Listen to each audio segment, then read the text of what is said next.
श्री शिवाय नमस्तुभ्यम। प्रदोष व्रत का महत्व इस वजह से है कि इस दिन भगवान शिव की पूजा की जाती है। मान्यता है कि इस व्रत को करने से भगवान शिव और माता पार्वती की कृपा मिलती है। प्रदोष व्रत के महत्व के बारे में कुछ जरूरी बातें। प्रदोष व्रत करने से पाप धुल जाते हैं और शिव धाम की प्राप्ति होती है। इस व्रत से रोग, ग्रह दोष, कष्ट, पाप आदि से मुक्ति मिलती है। प्रदोष व्रत से सुहागन स्त्रियों का सुहाग अटल रहता है।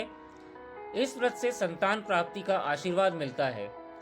प्रदोष व्रत करने से जीवन में सुख समृद्धि आती है। प्रदोष व्रत स्वास्थ्य के लिए भी बहुत फायदेमंद माना जाता है। शिव जी की कृपा पाने के लिए प्रदोष व्रत का महत्व है। इससे जुड़ी एक पौराणिक कथा है, आइए जानते हैं। प्राचीन काल में एक गरीब पुजारी हुआ करता था।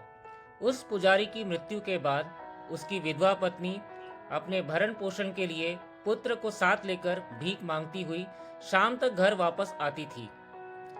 एक दिन उसकी मुलाकात विदर्भ देश के राजकुमार से हुई, जो कि अपने पिता की मृत्यु के बाद दर दर भटकने लगा था। उसकी यह हालत पुजारी की पत्नी से देखी न गई।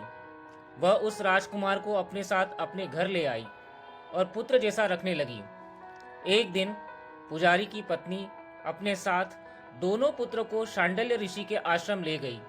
वहां उसने ऋषि से शिव जी के प्रदोष व्रत की कथा एवं विधि सुनी तथा घर जाकर अब वह भी प्रदोष व्रत करने लगी।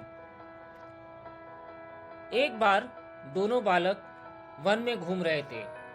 उनमें से पुजारी का बेटा तो घर लौट गया, परंतु राजकुमार वन में ही रह गया। उस राजकुमार ने गंधर्व कन्या को क्रीड़ा करते हुए देखा तो उनसे बात करने लगा। उस कन्या का नाम अंशुमति था। उस दिन वह राजकुमार घर देरी से लौटा। राजकुमार दूसरे दिन फिर से उसी जगह पहुंचा जहां अंशुमति अपने माता पिता से बात कर रही थी। तभी अंशुमति के माता पिता ने उसे राजकुमार को पहचान लिया तथा उससे कहा कि आप तो विदर्भ नगर के राजकुमार हो ना, आपका नाम धर्मगुप्त है।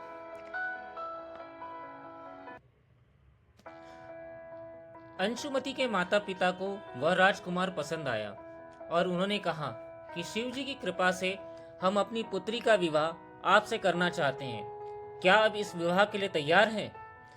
राजकुमार ने अपनी स्वीकृति दे दी तो उन दोनों का विवाह संपन्न हुआ। बाद में राजकुमार ने गंधर्व की विशाल सेना के साथ विदर्भ पर हमला किया और घमासान युद्ध कर विजय प्राप्त की तथा पत्नी के साथ राज्य करने लगा। वहां उस महल में वह पुजारी की पत्नी और पुत्र को आदर के साथ ले आया तथा साथ रखने लगा। पुजारी की पत्नी तथा पुत्र के सभी दुख व दरिद्रता दूर हो गई और वे सुख से अपना जीवन व्यतीत करने लगे। एक दिन अंशुमति ने राजकुमार से इन सभी बातों के पीछे का कारण और रहस्य पूछा। तब राजकुमार ने अंशुमति को अपने जीवन की पूरी बात बताई और साथ ही प्रदोष व्रत का महत्व और व्रत से प्राप्त फल से भी अवगत कराया। उसी दिन से प्रदोष व्रत की प्रतिष्ठा व महत्व बढ़ गया तथा मान्यता अनुसार लोग यह व्रत करने लगे। कई जगहों पर अपनी श्रद्धा के अनुसार स्त्री पुरुष दोनों ही यह व्रत करते हैं। इस व्रत को करने से मनुष्य के सभी कष्ट और पाप नष्ट होते हैं एवं मनुष्य को अभिष्ट की प्राप्ति होती है। श्री शिवाय नमस्तुभ्यम।